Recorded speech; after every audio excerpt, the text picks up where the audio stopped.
Une question, Sahel, régime de transition, l'axe de la fédération. Nous nous interrogeons encore ce matin, nous parlons justement de régime de transition.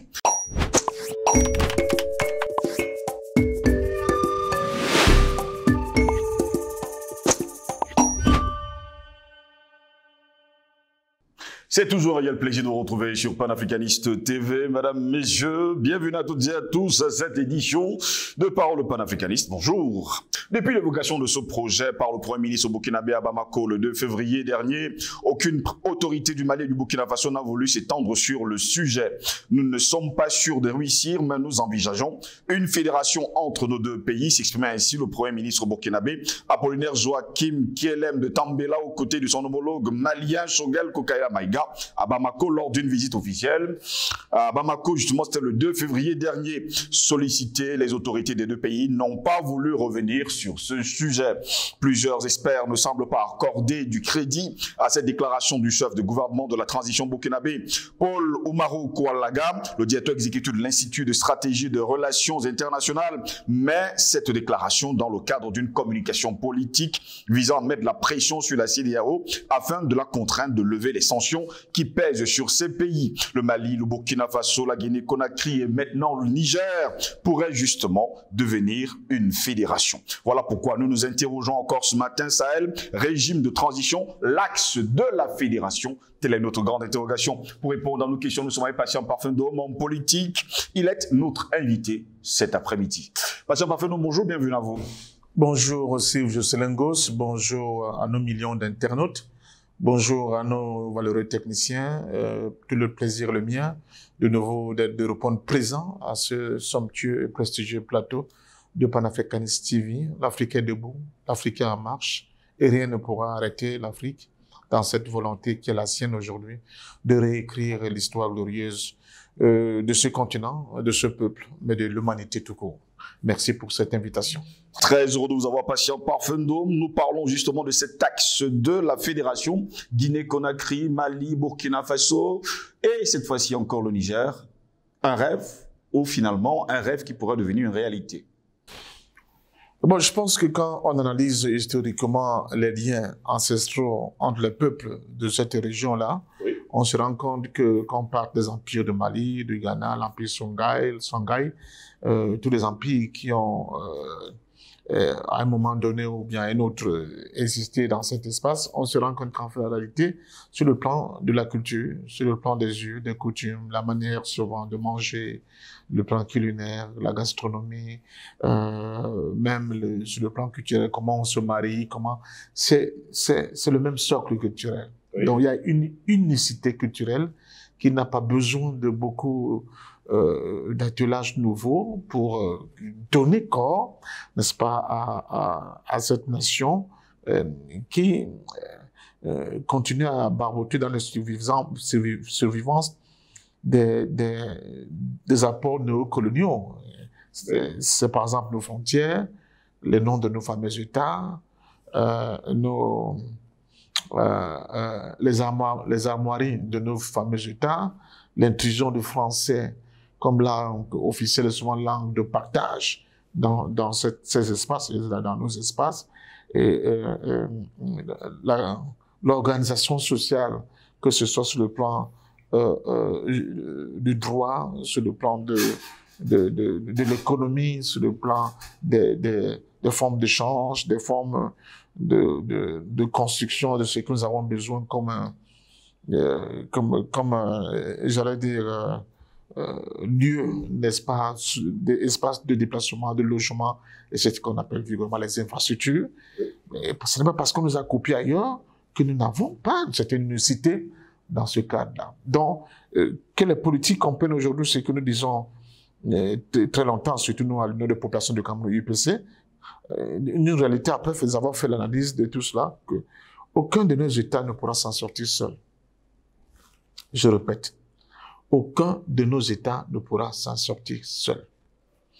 Et nous n'avons pas intérêt aujourd'hui à continuer à penser notre avenir dans le prisme réducteur de ces enclos, n'est-ce pas, qui nous ont été imposés depuis la fameuse rencontre réunion de Berlin de 1885. Voilà, non, nous n'avons plus besoin de ça.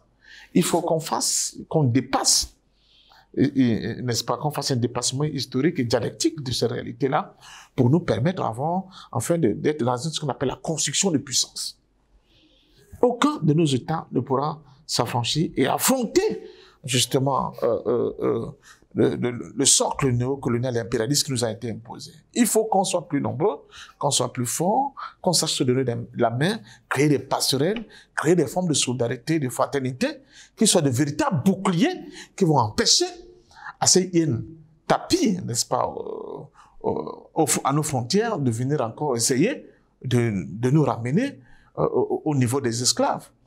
Et pour cela, ce n'est que la solidarité qui peut compter. C'est de là que, j'allais dire, ce génie, qu'il y aura cette implosion qui va produire ce génie, qui va nous permettre de mieux résister, mais surtout mieux créer des conditions, humainement parlant, de pouvoir nous développer avec nos propres valeurs.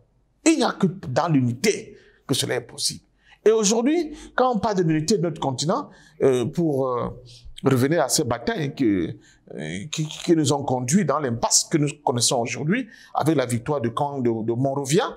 Vous savez, il y avait deux camps, le camp de Monrovia et le camp de Casablanca. Il faut tout le redire à nos téléspectateurs. Et c'est le camp de Monrovia, celui du statu quo, celui qui a accepté, n'est-ce pas, les décisions issues du camp impérialiste qui était sorti vainqueur de cette confrontation.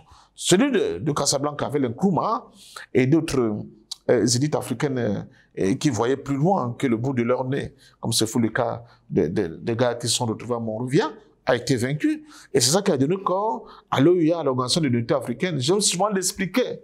À la base, le mot unité n'était même pas au niveau du sigle qui devait donner du sens à cette organisation fêtière africaine.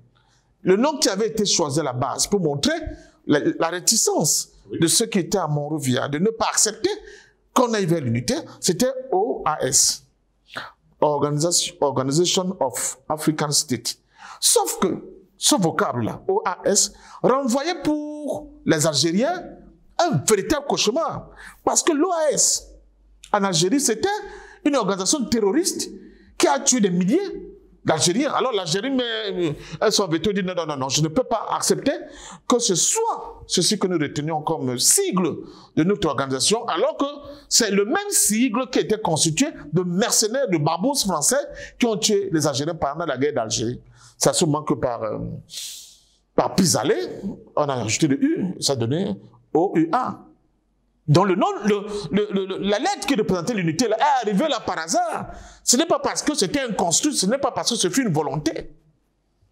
Donc aujourd'hui, nous sommes face à quelque chose d'éminemment important. J'aime souvent le dire, nous sommes comme aux années 50 et 60, à la fin des années 50 et au début des années 60 aujourd'hui. Nous sommes face à deux chemins, nous sommes à un carrefour. Alors nous prenons le chemin de l'unité, de la solidarité, de la fraternité africaine, pour qu'enfin l'Afrique construise un véritable pôle de résistance, mais surtout de capacité de création d'une certaine modernité sur le plan humain, ou bien allons-nous encore aller en rang épax pour recréer ces espèces de bantoustans qui forment nos États aujourd'hui et qui n'ont aucun élément de puissance capable de servir à leur peuple et leur population, n'est-ce pas, des rêves de souveraineté, de liberté, mais surtout d'élévation des standards de vie de leurs concitoyens. Voilà la problématique.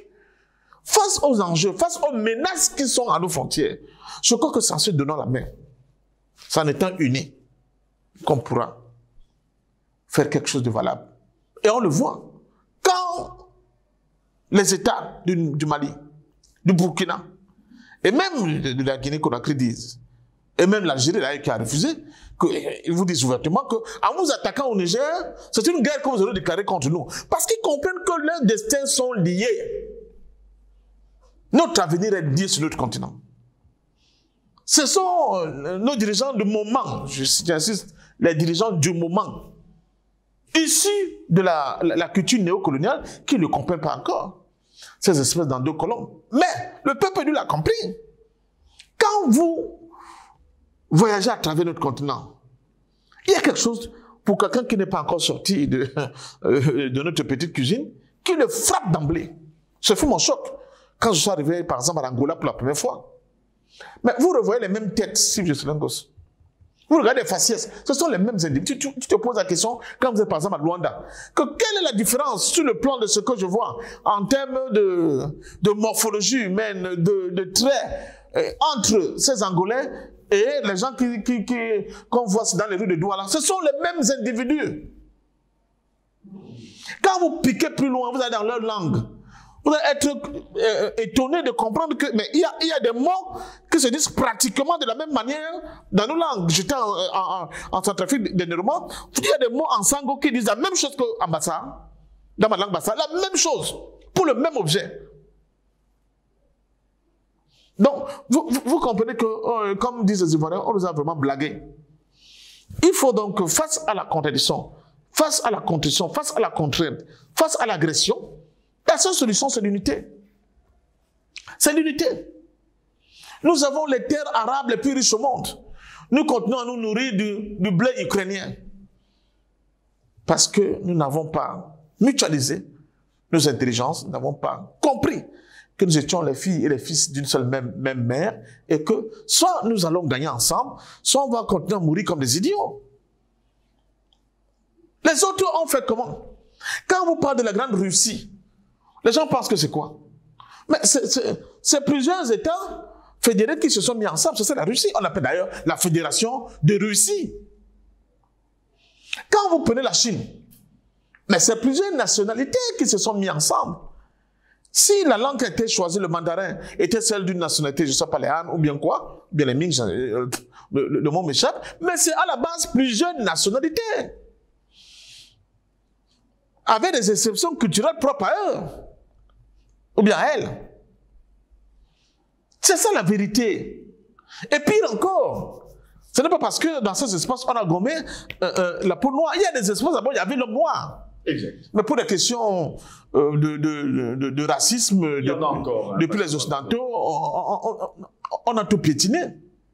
Allez, les États-Unis d'Amérique, on nous dit que c'est la première puissance du monde. C'est la modernité de la modernité. Mais vous oubliez que là-bas encore, c'est un conglomérat de plusieurs grands États. Les 13 premiers États qui vont fonder l'Union, qu'on appelle les États-Unis, c'est les États fondateurs, les Founder States, c'était d'abord 13.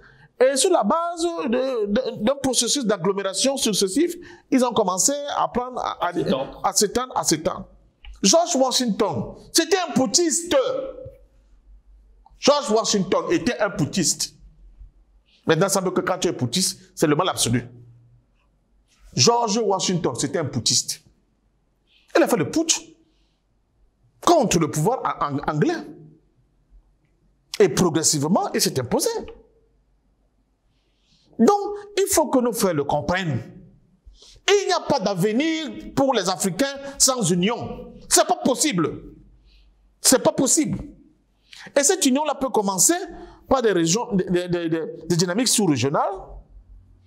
Cette union peut commencer par des dynamiques régionales, comme elle peut aboutir à des dynamiques continentales. Ce n'est pas parce que nous allons devenir les États-Unis d'Afrique que la spécificité des Camerounais, comme Camerounais, va disparaître. Moi, j'entends des réflexions, oui, mais vous dites des choses. Si maintenant il y a une union entre le Cameroun et en Afrique centrale, la Guinée équatoriale va disparaître, je leur dis, ce n'est pas vrai. Ce n'est pas vrai. Parce que c'est quand je suis allé au Bénin que j'ai tiré un trait de cette affaire-là. Si vous regardez le petit Bénin et le monstre à côté, le géant qu'on appelle le Nigeria, si ce fut ça le cas, le Nigeria aurait déjà envahi le Bénin. Vous comprenez? Et aller complètement siphonner leur propre culture pour imposer la culture nigériane. Bon, tu vas me dire que sur le plan traditionnel, il y a en bas là, il y a Yoruba au sud du Nigeria comme du côté de Bénin, et au nord, les Hausa au nord du Nigeria comme l'autre côté. Mais au-delà de tout cela, il y a quand même des règles. Même aux États-Unis, chaque État a des règles. Mais il y a des règles qui consacrent notre protection commune. Là, qui sont d'ordre supranational, d'ordre fédéral. Par exemple, notre défense peut être d'ordre fédéral, même s'il y a des polices en interne.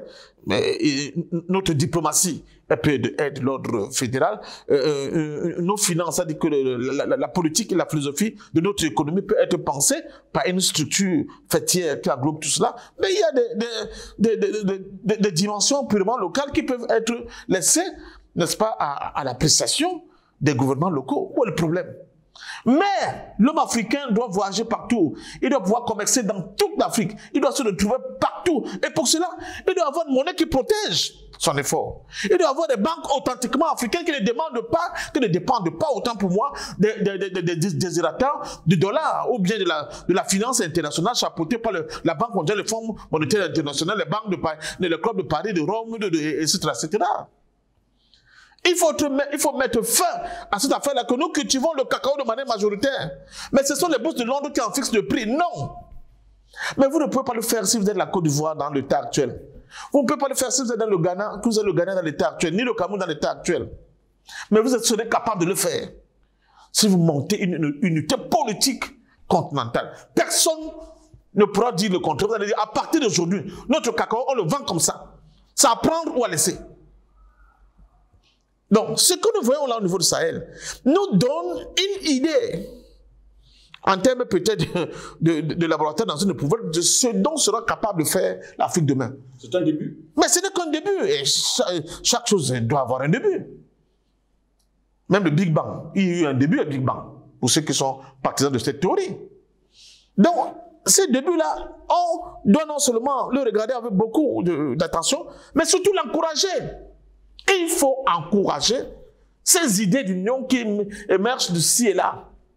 Et hier, il y a eu des tentatives d'union, par exemple, de Mali et le Sénégal. Ça a vite été éventré parce que les gens voient le danger que cela aurait pu constituer pour leur prétention hégémonique sur notre continent.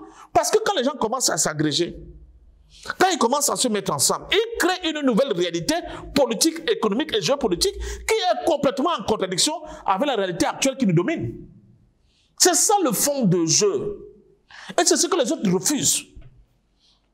Mais comment vous pouvez comprendre, M. Ngos, nos frères qui ont pris, qui vivent là-bas chez eux, tu leur dis, non, je suis allé en vacances à Marbella. Mais tu as fait comment? Non, mais parfait, c'est simple, je prends l'avion parce que j'ai mon passeport qui me permet d'aller partout en Europe, je suis chez moi. Mais pourtant, il y a l'Espagne.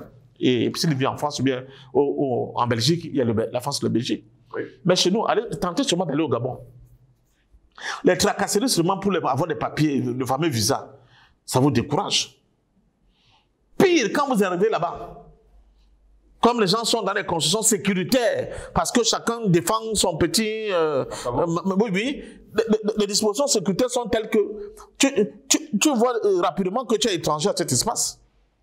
Pourquoi? Alors que nous sommes le même peuple, alors que nous faisons face aux mêmes réalités. Nous faisons face à la même volonté d'esclavagisation de notre espace et des hommes qui se trouvent par l'extérieur. Nous sommes capables de créer nous-mêmes la culture moderne actuelle. Je suis dans votre espace là. Hein? Ce joli studio. Nous voyons 90% de ce que nous avons ici est créé à l'extérieur. Vous voulez dire que l'Afrique ne sait pas créer? L'Afrique n'a pas ce génie créateur?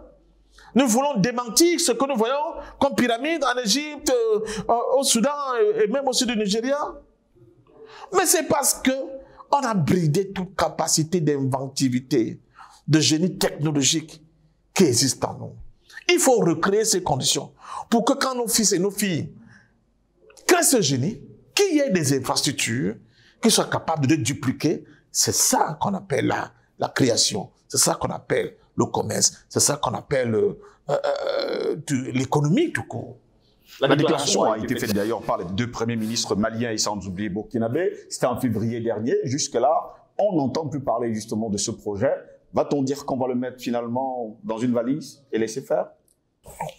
L'intention, c'était de casser ça. Mais je vous dis, au fil du temps, au fil des embûches et des difficultés que nous allons rencontrer, cette idée va revenir, va regermer. C'est la seule idée. Oui. C'est la clé magique.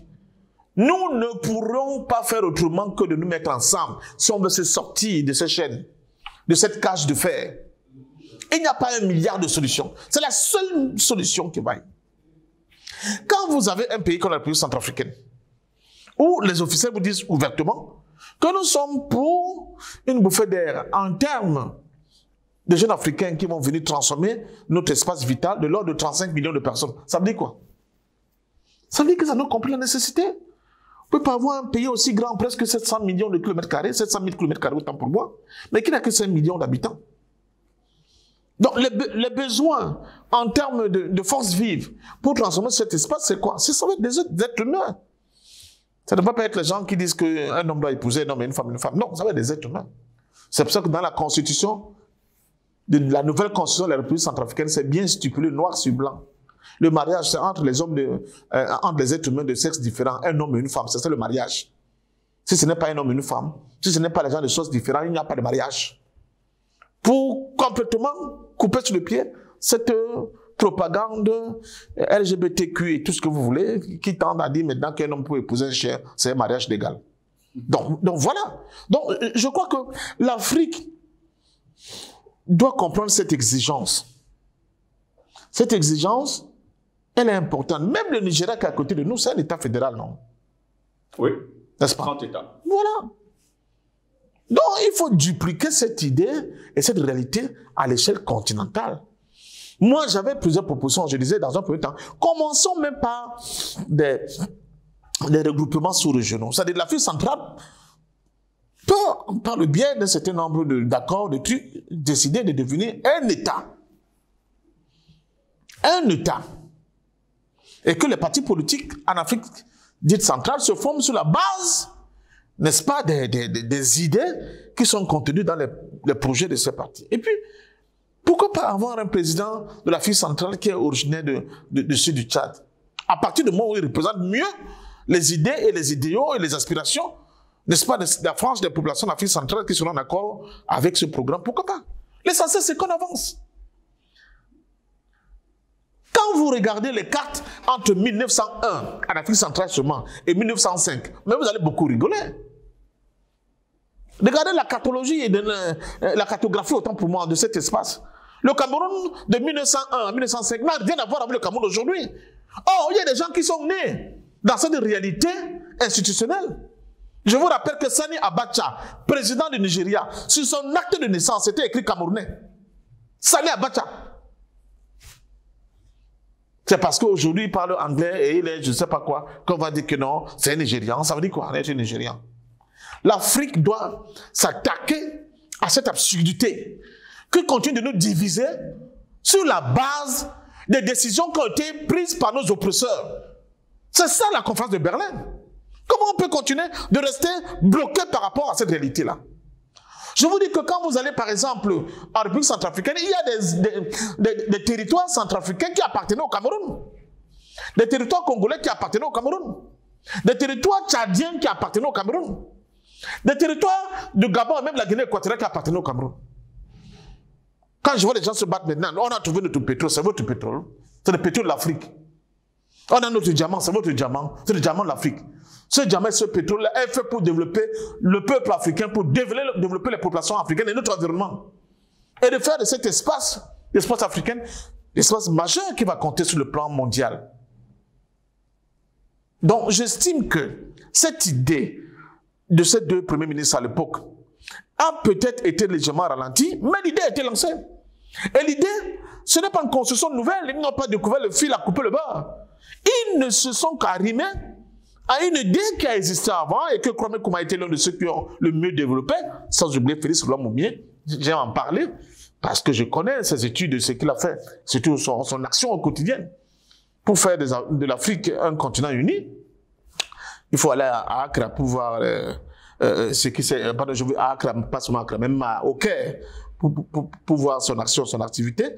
Cette Afrique de la solidarité, cette Afrique de la fraternité, cette Afrique de l'unité doit renaître, l'unité vraie. Pas l'unité qu'on nous ment là. Et j'ai l'impression que c'est chaque fois que nous sommes violemment agressés au point d'avoir peur de perdre notre identité en tant qu'Africains, que nous voyons ces idées-là renaître de nouveau. Regardez quand les pays du pourtour de lac Tchad ont été attaqués par Boko Haram. Qu'est-ce qui s'est passé? Rapidement, l'idée de regrouper nos armées, de faire une task force, de ne presser pas nos armées pour combattre Boko Haram a émergé. C'est pour cela que nous avons eu cette force mixte au niveau de cet espace constitué des soldats nigériens, tchadiens et camerounais. Rapidement se mettre en place pour combattre l'absurdité l'idée de Boko Haram. Et c'est ça qui a expliqué que de jeunes soldats nigériens, de jeunes soldats tchadiens, de jeunes soldats camerounais soient allés morts à Sambisa. Aucun, n'est-ce pas, de la forteresse de Boko Haram. Et quand vous avez ces idées et ces images-là, quelle est la conclusion que vous tirez? Vous tirez que nous ne serons forts que quand nous serons unis. Nous ne serons pas forts quand chacun de nous va tenter de résoudre les problèmes immédiats qui se posent à lui de manière en solo. Non. Donc, ce n'est pas une utopie. Si les gens pensent que c'est une utopie, j'assume cette utopie-là. Et moi, je leur dis quand même, les utopies d'hier sont les réalités d'aujourd'hui. L'Afrique ne peut plus se permettre le luxe d'hésiter. On ne peut plus hésiter par rapport à cette idée-là. Il faut rapidement qu'on aille vers des processus d'unification de nos espaces, de nos peuples, de nos États. C'est ça qui feront de ces espaces-là des espaces qui vont compter dans le renouvellement de la pensée, dans la capacité créative de l'être humain, dans la capacité sur le plan institutionnel d'avoir des ensembles robustes, capables de protéger nos propres intérêts. Et c'est ça la victoire. Les éléments de victoire, les voilà. Et ce n'est pas une victoire contre quelqu'un d'autre. C'est une victoire de l'humanité. Enfin, l'humain, le mot humain signifie quelque chose. Là, aujourd'hui, quand on regarde comme la manière maladroite, sauvage, barbare, avec laquelle le système capitaliste néolibéral gère le monde, l'humain ne veut plus rien dire. Il ne veut plus rien dire, c'est moins qu'un objet. Donc, il faut couper court à ces faux débats qui n'ont aucun sens et revenir à ce qui est essentiel.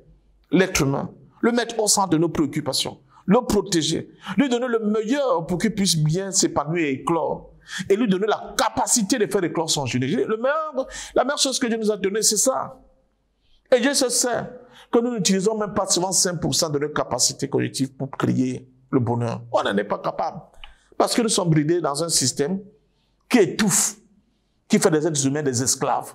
Et ça, l'Afrique ne doit pas se le permettre le plus longtemps possible. Donc j'applaudis et je dis à ces décideurs dans ces espaces-là qui sont acculés aujourd'hui de renforcer cette capacité, d'aller, cette pensée-là, ils doivent la mettre vraiment de nouveau sur la table, renforcer les formes de solidarité, que ce soit sur le plan économique, sur le plan commercial, sur le plan intellectuel. Pourquoi ne pas faire des universités d'excellence, n'est-ce pas, dans ces sous-régions, des académies militaires d'excellence, même au niveau de primaire, commencer à détecter des pupilles qui auront pour vocation de créer les conditions demain quand elles seront majeures de renforcement de cette unité-là. C'est comme ça que nous allons gagner. Le président Poutine est un exemple.